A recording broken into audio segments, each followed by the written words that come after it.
mean, that's what the Buffalo Bills are all about right there. Go Bills.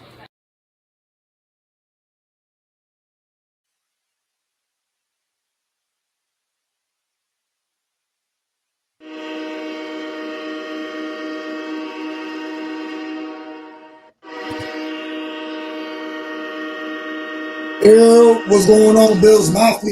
It's your boy Julian J Mafia. Welcome back to another episode of Mafia Talk. No big cuts tonight. My man's traveling to North Carolina, so wish him safe travels. He about to go meet up some family, so wish him nothing but love, safe travels. Hopefully make it back.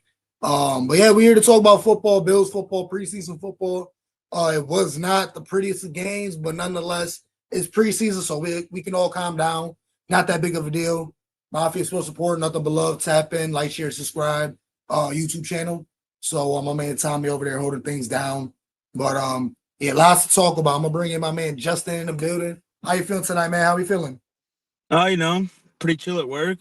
Uh, I've been able to just kind of relax. But that Bears game, man, I ain't stressing it. I ain't stressing it at all one bit. Absolutely. Like I said, it's a preseason game, but nonetheless, there are some eyebrows being raised. There's still no reason why Buffalo Bills team gets blown out like that, 38-zip, not able to put anything on the board. We were 0 for 10 on third downs, and that's the biggest thing coming from last year, that we cannot stop teams on third down. So I don't know, lots to talk about. It comes down to coaching at the end of the day. I understand they're backup players, but just to be able to develop a scheme to get some points, get some decent drives going. I think the whole thing is with the whole Hard Knocks being around. I Okay. think they know the full potential of what these second, third, fourth stringers can possibly do. And I understand that, you know, we didn't play our second stringers that much. We didn't play our first stringers at all. It was mainly, Mike White, Shane Buechele. But 38-0, I don't really care. It's preseason. I just feel like McDermott just threw in the people that never get playing time, who may not get playing time, and just see Right. what they can do, put into the situation against an actual first string offense. So yeah, get blown out sucks, but it's preseason. You're just there to see how people produce, what they can produce, how they go against, competition and whatnot, who's gonna fight for a roster spot, who doesn't deserve a roster spot, who Right. deserves to be on the 53, who deserves to be a practice squad member, who's getting cut, this, that, and the third. So I mean, these last two games, I feel like Tyrell Shavers, after finally being healthy and finally stepping up, he's my underdog goat of getting a roster spot on the 53. I like it. And going back to what you said just now, it comes out Mm-hmm. because obviously it's a preseason game, but a lot of these guys probably not even going to be able to get a jersey. They're just not a Bills player. They're just wearing the Bills jersey. They're just out there to get some reps. So a lot of these guys that were playing out there that showed us what we had to see, we're not going to see. Majority of them, we didn't play our starters. We already know who we trust, who we like, who's going to be a starter, who's going to be playing for us all week one against the Ravens. So we already got that locked in. My biggest thing, what I've been noticing these past two games, we don't care about preseason, and I feel like we should put a little bit more effort, a little bit more fight. Um, I don't know, just like give these guys a little bit more of a fighting chance to produce. I just feel like they're playing real soft to the point where they just don't care. I don't know, maybe they're doing it to save. Um, Nothing but red to my man, nothing but love to my man Joey Hatch. Tap in, 12 Man Mafia on Facebook. Lock in. But yeah, man, that's what it really comes down to. We're gonna see what players get to stay. Terrell Shaver's one of them that I believe will be able to make the 53-man roster. If not, definitely make the practice squad. So we'll see. And then speaking about receivers, we're gonna dive into it because I know we're going into a lot of receivers getting hurt now. And we're already talking about that. We got Gabe Davis paid a visit to us. How do you feel about Gabe Davis? Would you like him to come back for the right price, or you're pretty much done with him and you want to move on? I said it before, and I'll say it again. If he comes back for a good price, I'll take the experience. Right. But if he's gonna sit there and be like, "Oh, give me a 4-year, $30 million contract. Hell no. Like, No. go find that somewhere else. Right now, if Gabe Davis comes back and was like, yeah, give me 1 year, like $5 million, I'll take it. I mean, yeah, our wide receiver class is stacked right now with Keon, Shakir, Shavers, Palmer, Elijah Moore, Laviska Chenault. You got all these other, third, fourth, fifth stringers, practice squad people. We got like 12 receivers on our roster right now. And I mean, I think going into week 1, I think we're only allowed to keep 6. So if you take 6 receivers, you have Coleman's getting a spot, Shakir's getting a spot. Palmer, Moore, Palmer's most going to get a likely. spot. Elijah Moore's going to get a spot. There's your 4. Okay, now you have 2 spots open for anyone else that can prove themselves. Okay, Right. like I said, I'm a huge Tyrell Shavers fan. Roll Tide. He played for Bama for a year, redshirt freshman. But I mean, Shavers could get that 5th spot, and then that 6 spots open up for 5 different people. And if Gabe Davis comes back for a 1-year, $4 million, $5 million contract, his experience and his chemistry with Allen is already Right. more enough than anyone else, and he could take that spot. Now, going on to the chemistry thing, if you do put Gabe Davis out there on like a 3rd down call, and you get him in the slot, and you'll have like Palmer on one side, and then you'll have Keon on the other side. Everyone's gonna have to Keon's gonna have to get doubled because he's tall, and apparently after this offseason, he's really fast now. Yeah. Palmer's gonna have to have a deep safety shaded over him. That leaves Gabe Davis or whoever else is the 3rd receiver on a 3rd down. If it's 3rd and long, that's a 1-on-1 offset man coverage. Still got the running backs too. So it's like,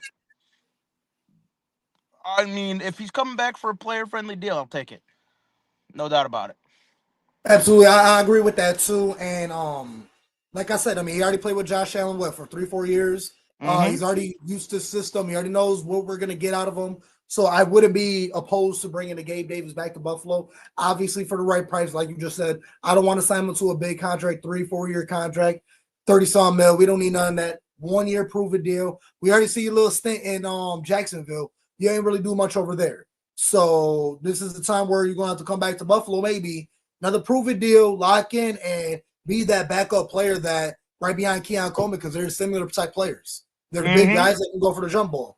So Exactly. you can be our backup depth player right behind Keon Coleman. God forbid if anything will happen, and also be that rotational piece. So like I said, for the right price, 1-year proven deal, I definitely sign up for bringing Gabe Davis back to Buffalo. Are you going to the home opener this year? I don't have tickets, but I'm definitely going to make it out there.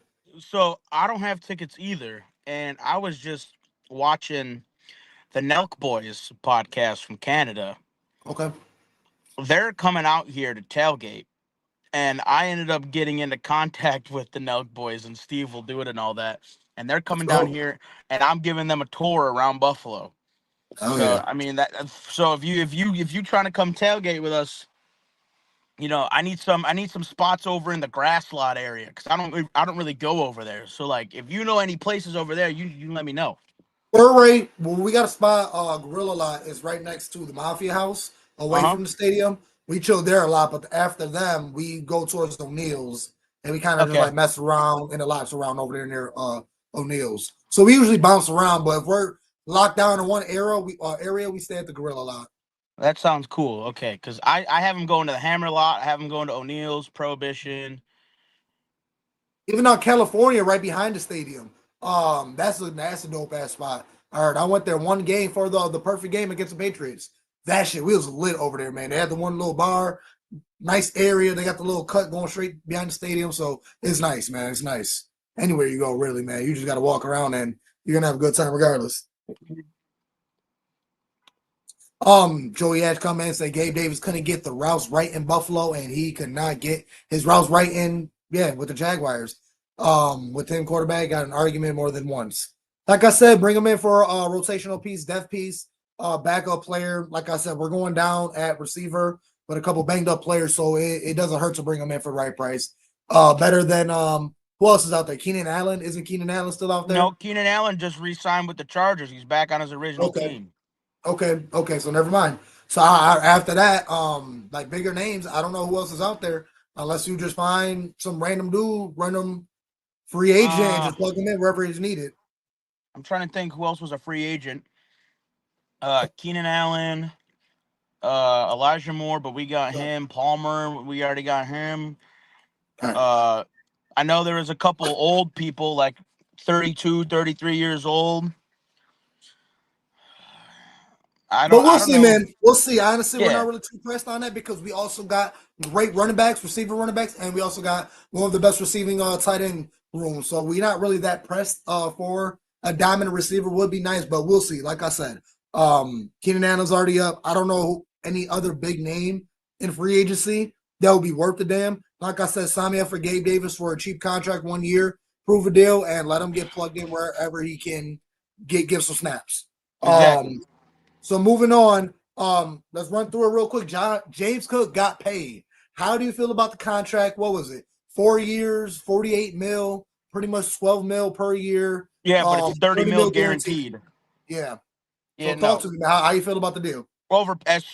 Listen, I saw Tom Pelissero post it before anyone else did, and I screenshotted it and went right to Facebook and said, this man's overpaid.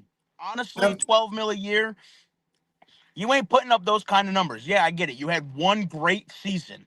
Okay. You had a great season, 16 rushing touchdowns, 17 rushing touchdowns, whatever, 1,200 rushing yards. You had like maybe 300, it was 400 receiving yards. 1,009 rushing yards. But I mean, if you look at what he did last year and you look at what Kyren Williams, who got paid 3 days before he did, Kyren Williams got that 3 year, like $39 million deal or whatever it was, $32 million deal. And now you give James Cook a 4 year deal. It's like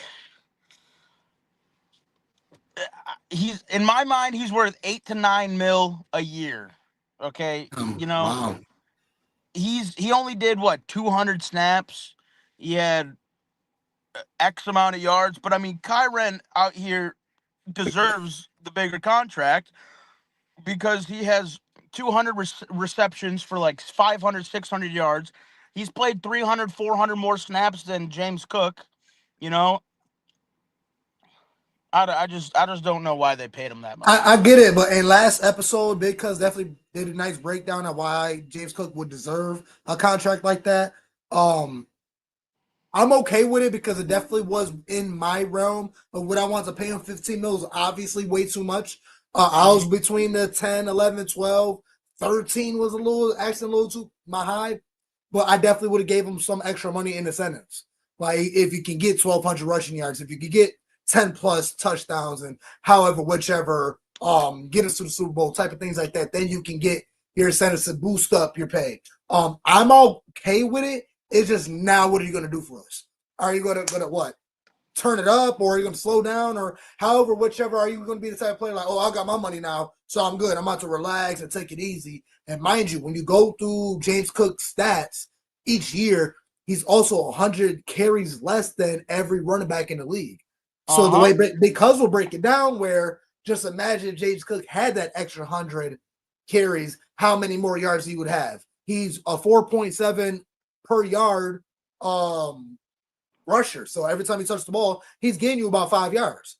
And then with the touchdown he gave us in the last game, he fucking slam dunked it behind him. I mean, plays like that, what his hair getting ripped out his head and still rushing for a 60-yard touchdown. It's like plays like that is worth that type of money. The big question, can you be an every down and all around type running back, which means can you be a blocking running back and protect our main asset in Josh Allen? That's what it comes down to. Can you be a dominant pass catcher out the backfield? I mean, you're looking better each year, but we need you to take more of a load, and let's stop relying on Ray Davis, Ty Johnson. We paid you that money. Now we need to get the most out you, and we need you to do it all now. So exactly. I mean, don't get me wrong. Like, get your bread, and like the whole incentive thing that you said, I could agree with that. But I mean, historically, for the last 25 years that I talk to can him. remember, Talk to him. Every Yep. player that you give that holds out and then gets that contract extension does good for the first 3-4 weeks and then falls off tremendously.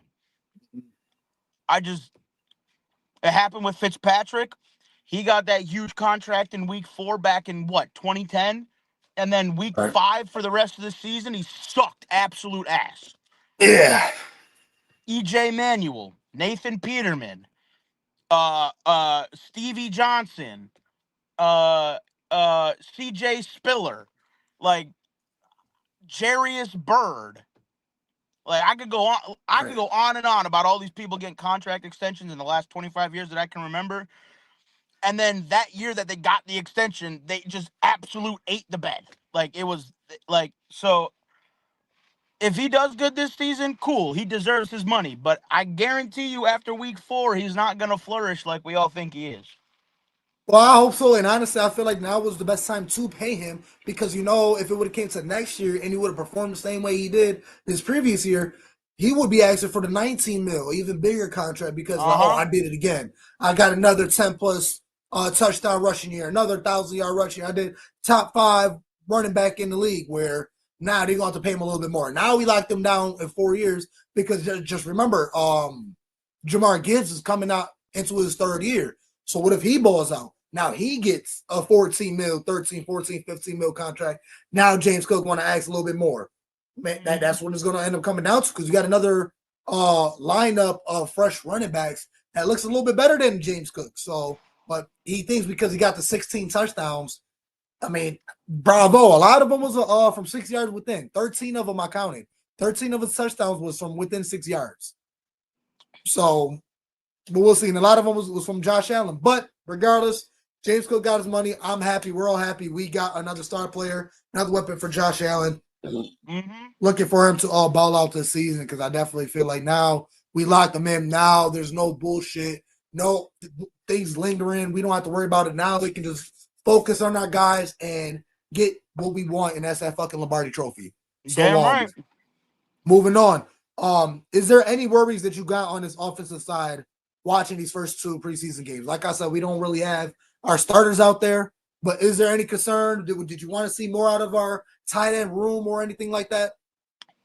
Well, looking at the first game against the Giants, I was actually at that game. I was there Yep, till me about too. halftime, and then I left. The Bears game, I stopped watching after it was up 28-0. I didn't really care.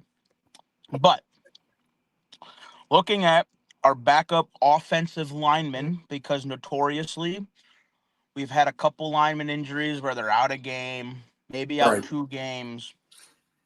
I loved seeing what our second string linemen did. Even though the last 2 games we played, they've been absolute barn burner. The last game against the Bears, absolute terrible game. But I mean, that Giants game, I loved seeing what our second and third string offensive linemen did. Right. Stopping the pass rush and blocking all the gaps that you're supposed to hit and getting your pass protections correctly and not letting the quarterback get set. So I loved what I saw from our offensive line. Our tight ends, I think they did what they needed to do. We're not asking a lot of them or a lot from them. Yeah, catch the ball, block with who you need to block. But I mean, that first preseason game, I think everything was executed flawlessly. I just think when we put our third and fourth stringers in a little too early, that's when it all went downhill. Then we tried playing catch up in the last Gotcha. 12 minutes of the fourth quarter. But I mean, the offensive linemen looked pretty good to me. So like, if the inevitable happens and Dion goes out with an ankle sprain, or Spencer Brown goes out with an injury, or Osiris Torrance, who didn't let up a sack in 500 and God knows snaps last year, like I feel confident enough to put in a second stringer or a third stringer and like Connor McGovern or you know uh what's the other guy's name? Alec Anderson. Like I'm pretty confident that our O line has gotten 10 times better. Absolutely. That's what it came down to. My biggest thing, my takeaways out these past 2 games, I feel like we're a little too light in the pants. And when I say that, like, do you think our guys are big enough to take the tight ends down? Like, when I look at the Giants game, I see Trey White out there. I get his preseason. You're not going hard. You're not trying to tackle 100%, but you look a little light. Do you think that's going to be a problem going into the season where we're going to see a lot of broken tackles and these guys can't bring these people down and they're fighting for extra yards and they're getting easy first downs because our guys can't bring them down? Like I said, we're kind of relying on Trey White to be CB2 with the Harrison coming down. I doubt he's going to be able to come off his injury and start week 1. We're going to ease him in there. So it looked like Trey White because I don't know. Dane Jackson looked like a liability during the last game. He definitely lost his step because I thought he was going to be able to revamp it up coming to Buffalo, but it looked like he was out there struggling. He had a lot of big plays in that previous game against the Bears. So his stock is slowly decreasing. I haven't seen much from Brent Jamarcus Ingram. Condrickson, I really haven't seen much out of him. So when it comes down to our cornerback depth, who can really step up and perform for our guys? Because we are already going through some safety struggles at that too. So our secondary is kind of looking a little scary right now. I mean, Dane Jackson, I knew he would have. Listen, in my eyes, Dane Jackson's more of a backup nickel for Teron Johnson. Okay. Yeah. I feel like he'll make a practice squad spot and be called up for a few games. He didn't really make any of those flashy moves that we saw him earlier in his career when he was with us for the first time. Trey White, I mean, during the Giants game, he looked like he was giving it all he had. You know, this, that, whatever. He was trying to fight for that spot. He was trying to make a name for himself. And I feel like the coaches were like, don't lay it all on the line now and risk an injury and then, not play the season.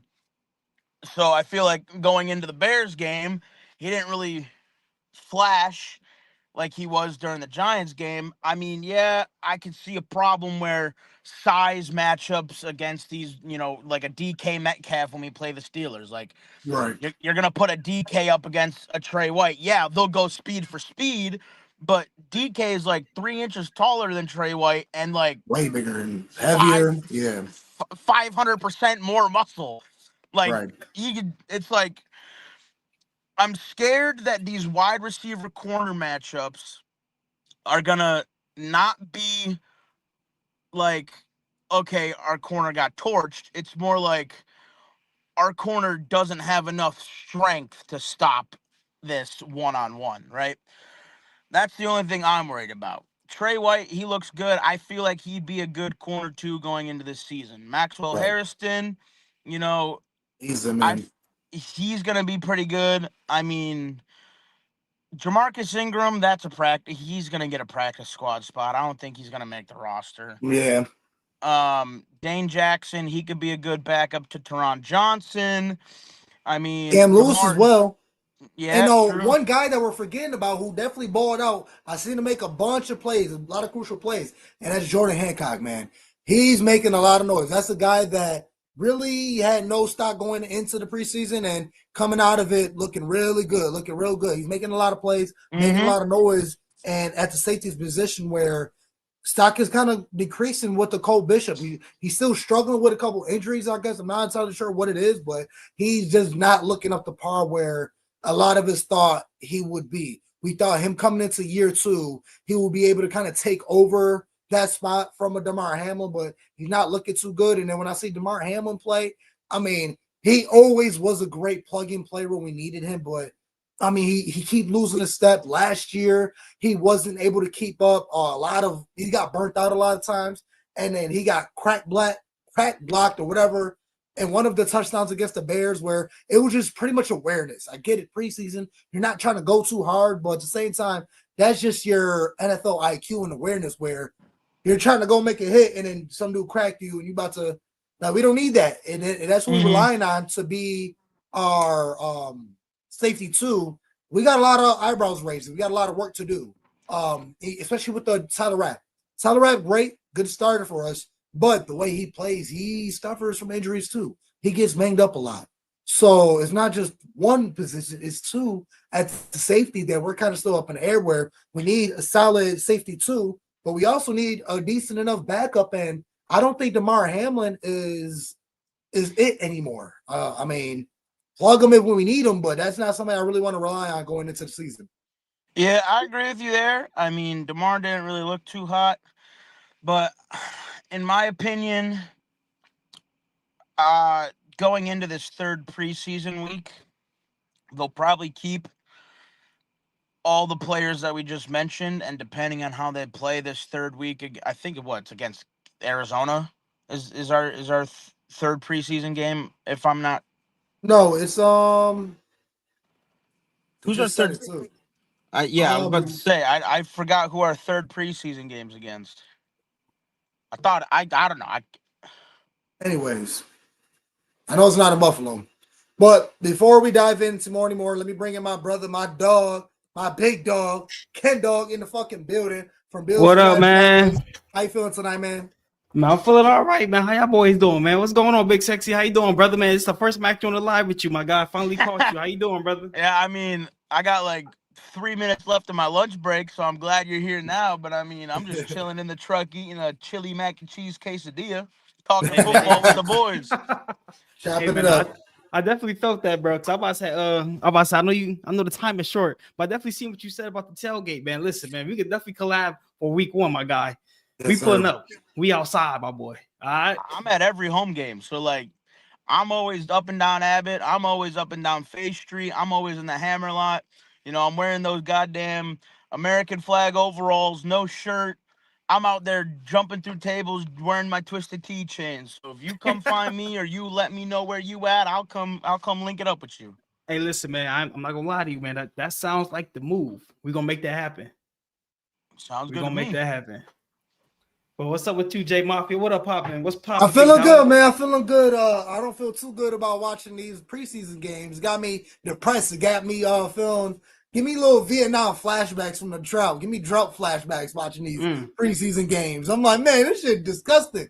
I don't want to see my Bills looking like this. I get it, preseason. I get these are a bunch of people I don't even know. But at the same time, I don't want to watch my Bills looking like that. Yeah, because I keep seeing people say like it's preseason, which I understand. But at the end of the day, these are the guys that's coming in after our starters is out. These guys didn't look like they had any type of heart or fight out there. Everybody looked confused. All our rookies that we signed from the defensive line didn't show up. We couldn't get no pressure on these quarterbacks. All these quarterbacks looked like starters against us. Their twos and their threes look like starters against us. Yeah. So I think they like you tell people like, yeah, it is preseason, but this is showing us something that's forward to come. Because like for example, when Christian Bifford went down the AFC Championship, who had to come in? Our second stringer, Kyair Elam, and look at the results. And from what it seems like, we did not improve when it comes to our depth. So I don't know, brother. Me personally, I think it means a lot, and I don't like it from what it's looking like right now. So, and it comes down to coaching. But before we go any further, I appreciate my dog Justin for tapping in tonight. Nothing but love, my man. Big Sexy, aka Mr. Date Burleson Jacket, aka my big dog Justin. Man, I appreciate you tapping in. Number love. No problem. You guys stay safe. I'm definitely going to be watching the rest of this once I get home tonight because I know I'm going to miss the rest of this show. But I'll definitely be here next weekend. And like I said, if you guys want to hit me up and hang out on week one, let me know. But shout out November 2nd. Be there or be square. I will be on the CBS show. We around. yeah, we around, big dog. November 2nd for that Chiefs game. You guys totally got to come with me. I'm sitting front row and center in that jacket right behind Nate Burleson. So let's go. hey, lock it in, bro. Yes, sir. You guys take care. I'm back to work. I love you boys. Love you, Number love, brother, man. Go Bills. Let's go. That's my dog Justin, man. Number love. So yeah, before we go any further, man, tell the people who you are, where you from, what you got going on, where to find you, and all that good stuff. Hey man, listen, man, it's your boy KI from Bills United Podcast, man. You can find us on Instagram, YouTube, Facebook, and now even Twitter at Bills United Podcast, man. Tune in, tap in, and if you want to hear some controversial takes, if you want to hear something you don't want to hear, you pull up to the Bills United Podcast. You feel me? So that's what we got going on over here, man. Great content, man. It's a great time. Every single time these boys go live, you do not want to miss it. Lock in every week. Season coming up, man. So we're getting excited. These preseason games looking a little tough, but none of that really matters. We don't got number 17 out there, so nothing to really be too worried about. What I do want to talk about is what player that stood out in these past couple of games and what player are you kind of disappointed in that hasn't really been making much noise. I'm going to go either way, offense, defense, whichever, however. But a guy that right now is stepping up and another guy that's kind of lacking. So I got 2 players that stepped up and 2 players I'm disappointed in. Right. So the first player that stepped up, I think he's the most slept on option on our offense is Terrell Shavers. Like there's no reason for this man not to be able to make this roster this year because he's playing better than Elijah Moore. We got a Curtis Samuel that we haven't seen in almost 2 years since we got him, except for a game or 2. There's no reason for him to be able to make this roster over Terrell Shavers. And then not only that, every time Terrell Shavers even touched the field, he has an explosive play. But not only does he have explosive play, he had big play ability. He have that in his arsenal. We have the speed, he have the hands, he have the route running. So me personally, I don't know what's going on behind closed doors, but the product that he put on the field, it seems superior to a lot of other receivers that we already have on this team. So Terrell Shavers, he's the only player that really showed up on offense. I'm gonna be honest, and Frank Gore Jr. What else? Another player that I'm very impressed by is Jordan Hancock, man. Hey, yeah, just talking about him too. Hell yeah. That boy Jordan Hancock is something real good.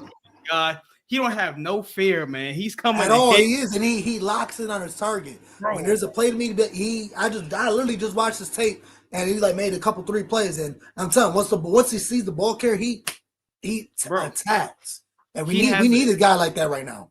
I'm not gonna lie. You know who he kind of remind me of, at least when it comes to tackling wise, it's Taylor Rapp. He has a niche for the ball. He's an engine. When he see the ball, best believe you see him. You see him. He is a heat seeker. That's the perfect word. That's the perfect word. We got us a heat seeker on defense, man. And that's a late round pickup too on the draft. I think it's a steal, man. That boy looked good. I like him a lot. Who else? No, I got 2 disappointments, right? Talk to me. I'm gonna say the one that everybody talking about last. DeMar Hamlin. He don't look good at all. I think this man getting cooked against the Giants, and my boy getting cooked against the Bears, and most likely he might get cooked next week against the Buccaneers. He don't look good. I'm sorry. He's getting cooked. He's still taking bad angles. That's for one. His coverage is still under. I don't know the correct term for it. It's just bad. So I have not seen like a play that he committed or that he's done that actually like made him stand out. Like to me, his stock just went down even more. Like at this point, put Cole Bishop, and even I know he's hurt or something, or Derek Forrest, give somebody else an opportunity. Because at this point, I ain't gonna lie, DeMar Hamlin, you look like a second. You look like a second stringer. You don't even look like a first string. You look really bad. I'm be honest. And then this, yep.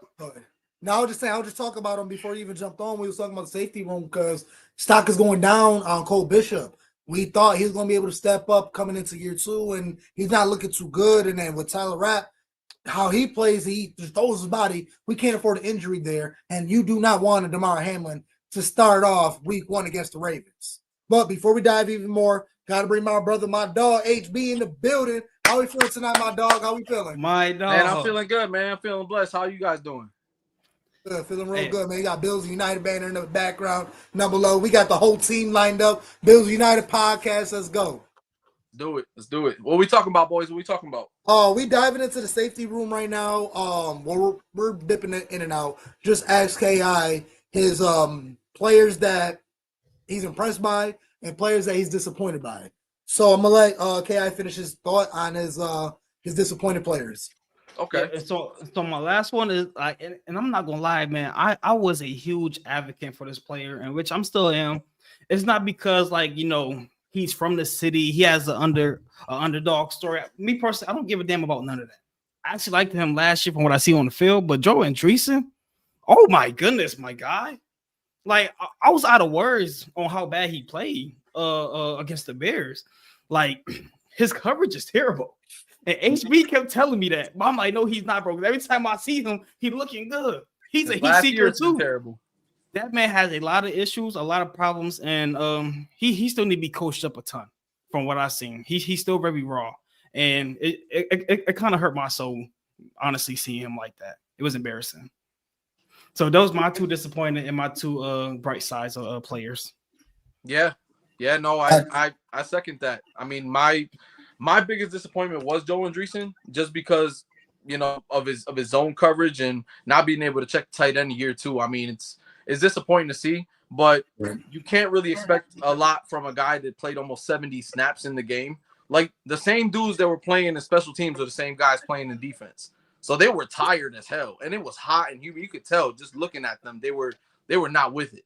So I kind of, looking back at it, I gave him sort of a pass, but in the beginning of the game, it was looking like that early. Like, he wasn't translating anything he did during the week to the game, and they went and just picked him apart. So I don't really see him being a starter for the next few years. I told Ken this last year. I told him that the reason why he's not on the field is because of his zone coverage. It's not really because of anything else. He's more of an attack downhill linebacker, so you can get 10 tackles stopping the run.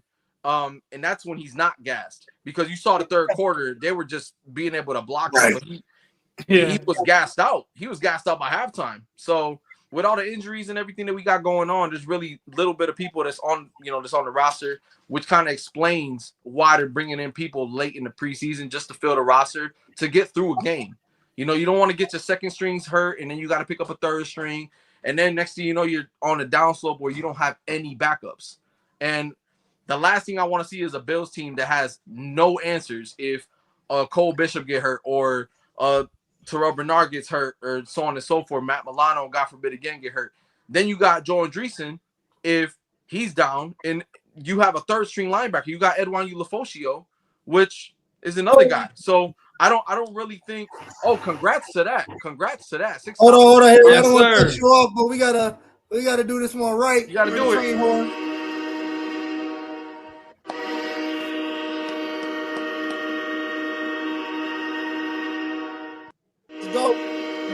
Let's go, baby. Let's go. Hey, man, congrats. Make sure some of the subscribers jump over to my family right here on Bills United. Lock-in. Yes, sir. YouTube, Facebook, Twitter, all that good stuff. Definitely lock into the family, man. Let's go. Yes, sir. No, Continue your thought, Harry. Yeah, no. So another guy, Landon Jackson. It's another guy that just just not showing up. And I just feel like I was telling Ken, you gotta stop playing nervous, dude. You're in the league. Mm-hmm. You're in the league, so you are on par with these same dudes. It don't matter where you came from. Everybody's sweet everywhere they've ever played. The last string quarterback on every team is probably thrown for 4,000, 5,000 yards on their team. Already almost done. So it's one of those things where you're on the roster for a reason, and if you end up on a team, you gotta act like you're in the league already. So Landon Jackson, you gotta step up. You gotta understand your assignment. You're giving in too much to inside pass rushing. You're leaving the hole outside. There's certain plays where I'm sitting there like, dude, he's giving up all this real estate. It's looking like the Cowboys' defensive ends. I don't know if anybody's caught any of the preseason games, but their defensive ends are shot if it's not Michael Parsons playing over there. Right. So we are fried. I told him we're fried if we don't got no Nick Bosa, if Nick Bosa, if Joey Bosa and Greg Rousseau get hurt, yeah, we got Epinesa, but then who we got on the other side? That's reliable. Don't give me Kevon Solomon, because Solomon's playing terrible too. He's playing terrible too. And you're in the league and you're doing false starts and you're offsides and you're doing stupid mistakes that you shouldn't be making years in the league already. You're fighting for your job. I don't understand why they're sitting there just playing lazy. They're playing lazy. So it is what it is. And I also want to add on to that Joe Andreessen I'm not Joe Andreessen to Landon Jackson. Because we doing a live reaction video, and it's like he was getting manhandled out there. Like the offensive lineman was doing whatever they wanted with him. If they wanted to push him to the left, all the way to the right, they was doing that. And not only that, Landon Jackson was known in college for stopping the run. This man don't have any gap integrity. You know how many times they ran to his side of the ball and bust out a 10, 15-yard run because the offensive lineman was able to drag him all the way to the left, and there was a big old gap in between him and the next lineman. It looks bad, bro. Yeah. And that it shocked me. And it, like you said, like he playing scared, like he looks stiff. He is very stiff out there. Like he don't have no type of. He's not comfortable out there. And me personally, I don't get it because you are larger than most of the guys you're going against. You're taller than most of the guys you're going against. So Mel, I know he's a project player. So I just hope eventually within the next year or two he come along, because from what it's looking like, it's not looking good. Definitely. But also too, Drew, I want to ask you about this Gabe Davis. What's your thoughts on that? Gabe Davis, yeah, I said it earlier. I will allow him to come back for a 1-year proven deal. He didn't do nothing with the Jacksonville Jaguars for you to command any type of decent money or long contract. So if you want the best deal or best opportunity for you to be the best player, obviously come back to Buffalo on the 1-year proven deal to see what you can do and just lock him in as a solid depth piece behind the Keon Coleman. They look like both similar type players, big guys that can get the jump ball. I mean, Gabe Davis, you're a vet in the league right now. You haven't progressed at all from leaving the Bills, even when you was with us. Your stock kind of just been decreasing year after year. So what much can you offer us? Just a solid depth piece on the Bills, and we'll plug you when we need you. So I'm thinking about 1-year deal, 1 year, $5 million, $6 million, however it works. I don't know how his contract was with Jacksonville, but yeah, I only would want him because of our health at receiver right now. I mean, Elijah Moore, freaking Curtis Samuel. So a lot of these guys are not really standing up. We also got Shakir, lingering injury with that as well. So we definitely got to lock in our guys. I don't want to make a splash play for a big contract for a big name. I mean, we was talking about it earlier. Keenan Allen went back to the Titans. Oh, no, Chargers, my bad. So he's out the water. So it's like there's really nobody else that I'm willing to go after that can really make a difference on this Bills receiving corps. That's why I would say go get the Gabe Davis because he's already familiar with our scheme and our play and our quarterback. So why not? For the right price, I don't want to throw him some extra money. So bring him back for a 1-year proven deal and see what he can do. Let him fight for a roster spot. But that's if he can outperform the Terrell Shavers or the KJ Hamler. Now, we already got our starting 3 locked in with the Palmer, Keon, and Shakir. We got a lot of them more, but we don't know because we're not really seeing much from him. Curtis Samuel, we really haven't been seeing much from him since we signed him, so we don't know. But definitely KJ Hamler and Tyrell Shavers definitely can sneak in with the 53-man roster. Okay. I'm gonna be honest. You said one important keyword. You know what that word was? What's that? Or not even a word. It was a little saying to say. You said, "What does he have to offer?" Yeah. And with that being said, bringing what's his name, Gabe Davis back, it's a hell no for me. Okay. It's a hell no. I don't even want to prove a deal with you, my brother. Because guess what? We got rid of you last year. You got a good contract from Jacksonville, from the Jacksonville Jaguars, and they got rid of you the next offseason. Right. When you was here, he couldn't get open. He was the worst between the snap and the first 10 yards of a route. He was ranked the last player when it came to completed percentage of catch rate. He couldn't catch. He can't get open. He still couldn't get open for Jacksonville. Not only that, Gabe Davis is good for a good 3-4 games out of a whole 18-week season. Right. And then not only that, I keep seeing people say, oh, well, he's a good run blocker. We need him back for run blocking. Keon Coleman a good run blocker. Keon Coleman is a better catcher. Keon Coleman is a better route runner. Keon Coleman is more athletic. He's a better 50% wide receiver than Gabe Davis ever was for the Buffalo Bills. So what's the point of us even having him? I don't think he's bringing. I'm just thinking about a depth piece. That's all. But if you want to think about depth piece, we should have picked up Isaiah Bold. Undrafted. That's who the hell we should have picked up if we wanted another receiver instead of a Gabe Davis. That's what we should have picked up. Honestly, we should have drafted him. If we want to be honest, if they want to draft the right receiver, he should have been the one. We let him walk away, undrafted. Who? I'm trying to think who just picked him up. Who was Browns?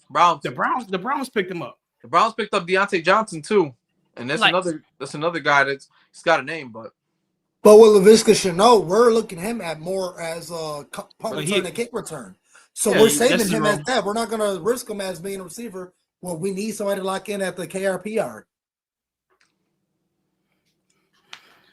Yeah, no. And then Biscuit's the definitely just a guys special know. I mean, teamer. he had one play in training camp. So I mean, there's a reason why we don't see him out here in the preseason.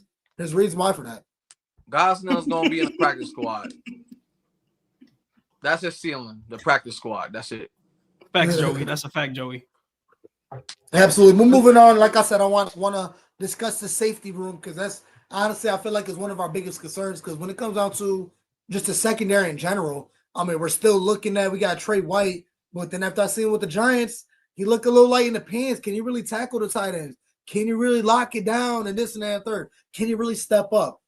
We got the Maxwell Harrison coming back, but we're gonna ease him in. So I mean, we got Cam Lewis. It's just a bunch of guys, but there's really nobody that's really standing out. We got a Jordan Hancock that's looking amazing right now.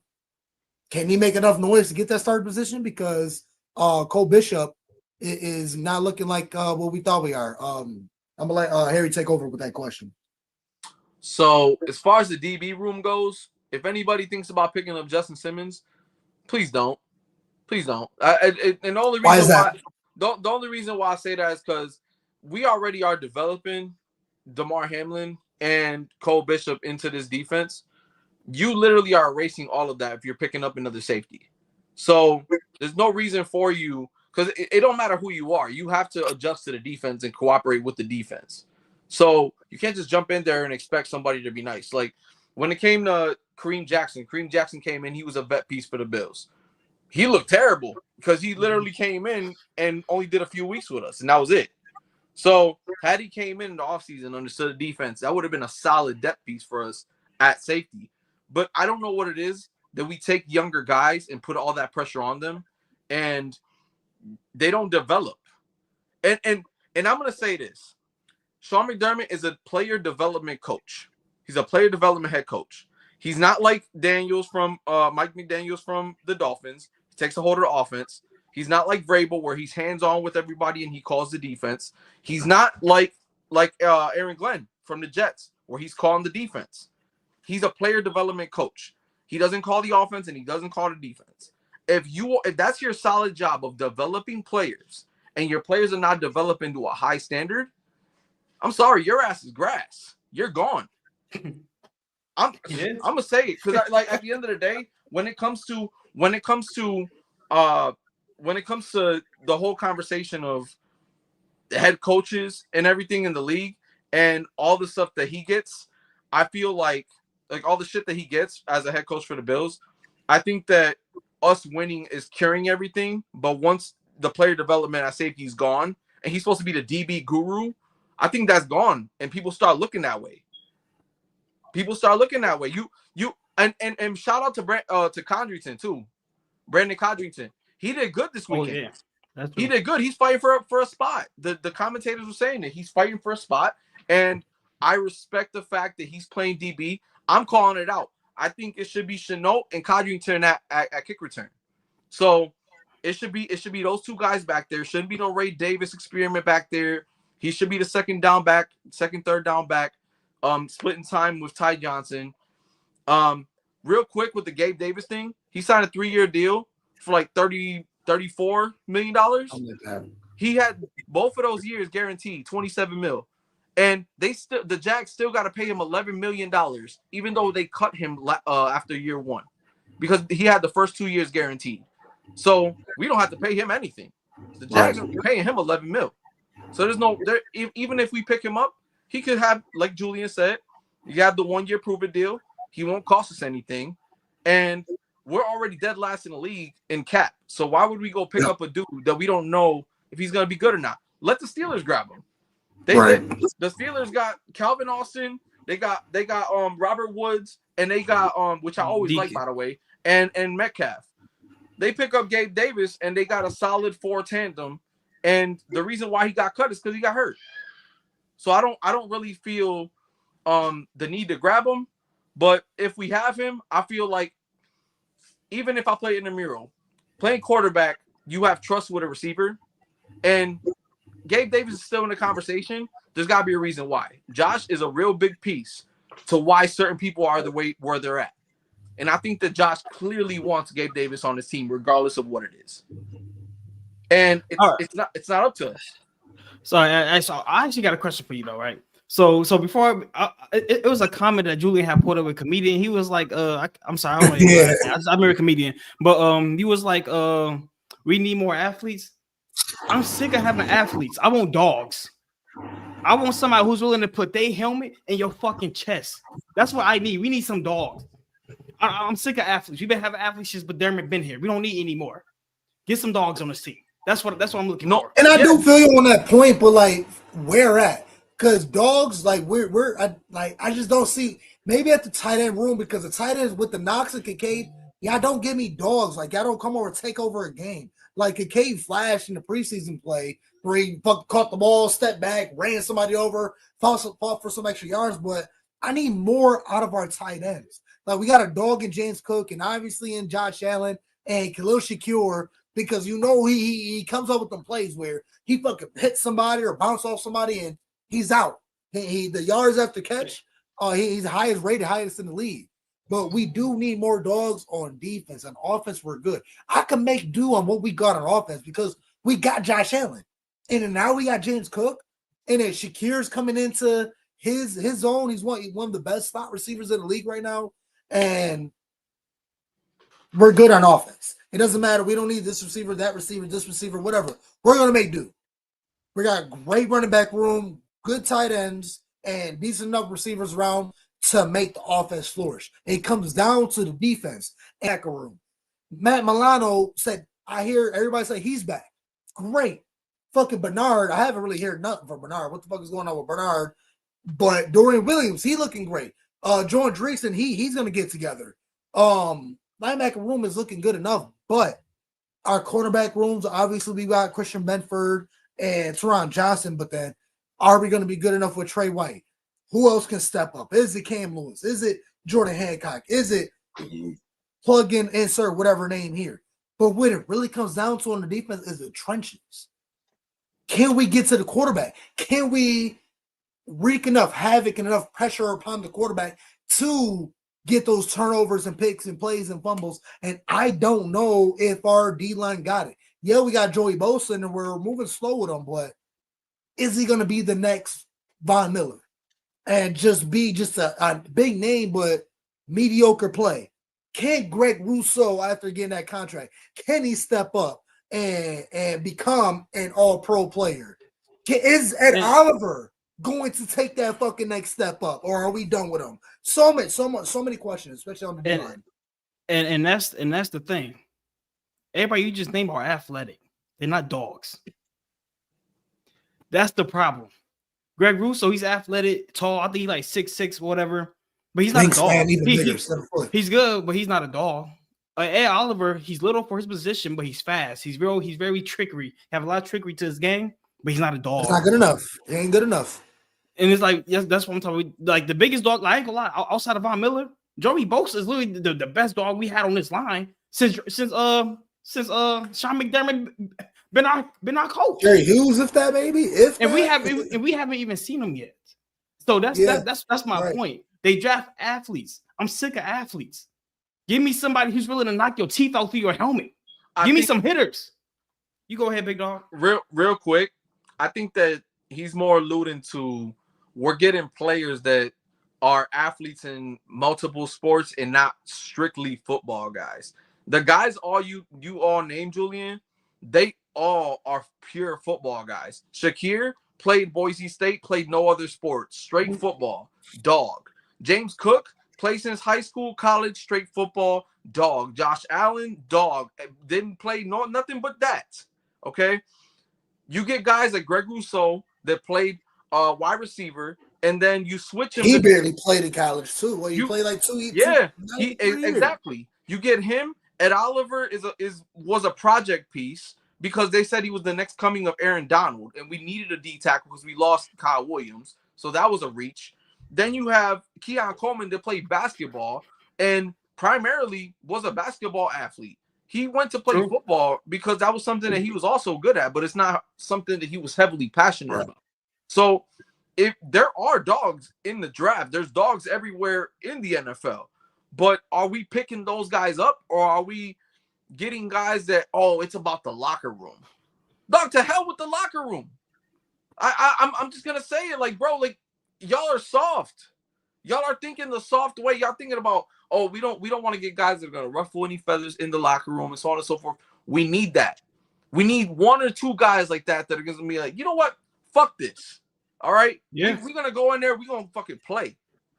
You know what I'm saying? We're not gonna go in there. We're gonna knock somebody's head off. We need Brian Dawkins mentality type guys. We don't have that.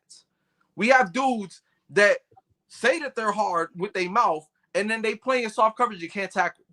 They literally, the second strings cannot tackle. The first strings at times cannot tackle. So, oh, man, funny as hell. What do you say? You want dogs in the team line? Funny as hell. I can't. But yeah, man.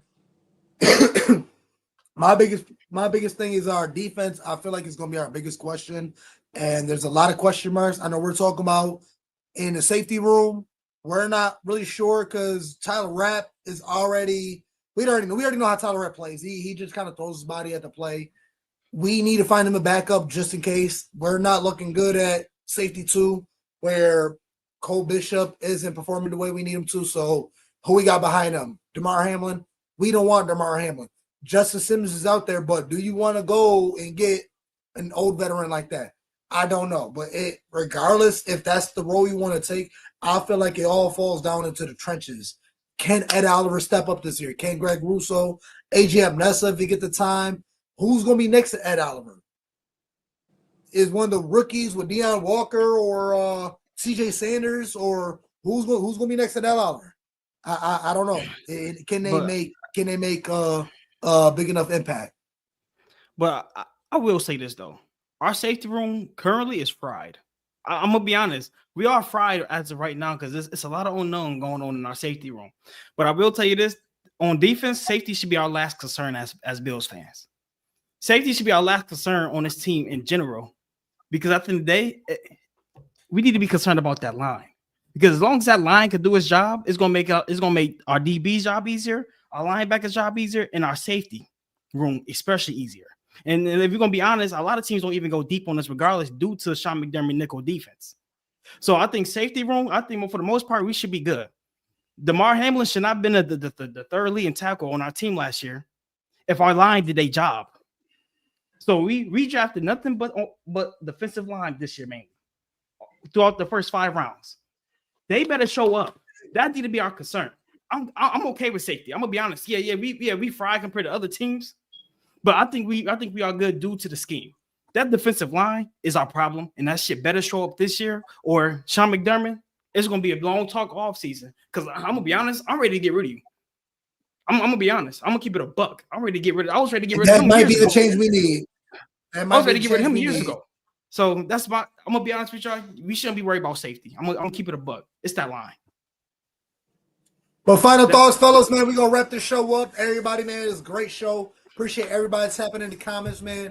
Kenny, Harry, nothing but love. Bills United showing some love on Mafia Talk. Always much appreciated. Want to get everybody out of here so we can go watch some Hard Knocks. So final thoughts on the past 2 preseason games and some predictions or some players you want to shout out for this one coming up. Well, Harry, go ahead. We're gonna go 0-3 in the preseason. So not even gonna bother watching that crap. Hard Knocks sucks, by the way. And and yeah, I think DeMar Hamlin's gonna start over Cole Bishop. That's not a hot take I want to hear, but okay. All right, so I'm gonna keep it a buck. Hard Knocks sucks. I'll give Hard Knocks a 6 out of 10 because I want to see more football. Like I understand, like I want to show the community and all our players' personalities. I want to know about football. I want to see what this team is actually doing behind the scenes and how them locker rooms look and how Sean McDermott is actually talking to these players, how they coaching them up on the sideline during training camp. That's what I want to see. So to me, Hard Knocks is a little disappointing as of now. The past 2 preseason games, no, I will say this for consideration that we went against Brian Daboll, who has something to prove. So he planned on winning that game. We got Joe. We played against Joe Johnson, the new head coach for the Chicago Bears, who has something to prove.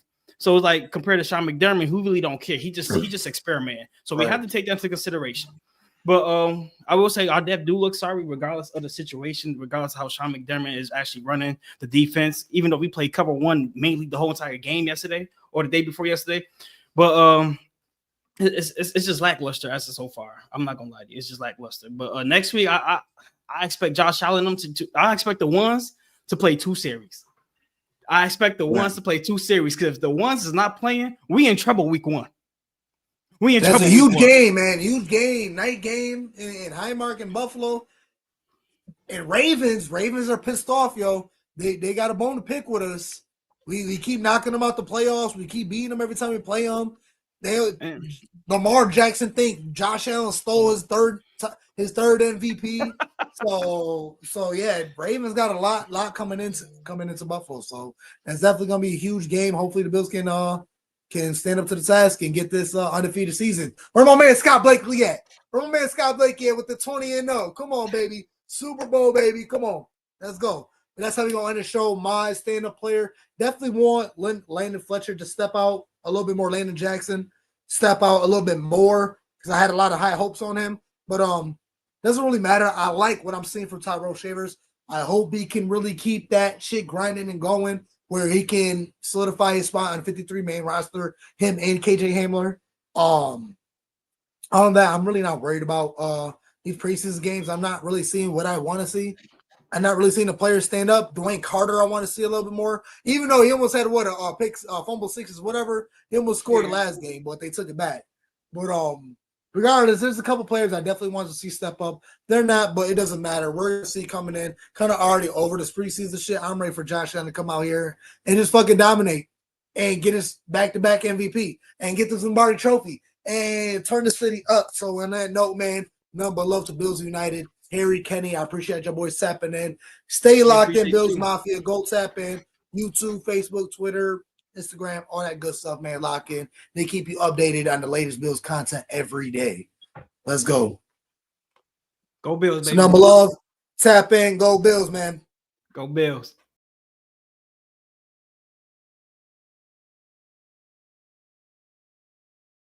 Job to get done today, man. Find a W. Play for each other. Love y'all. 1, 2, 3, 1, 2, 3.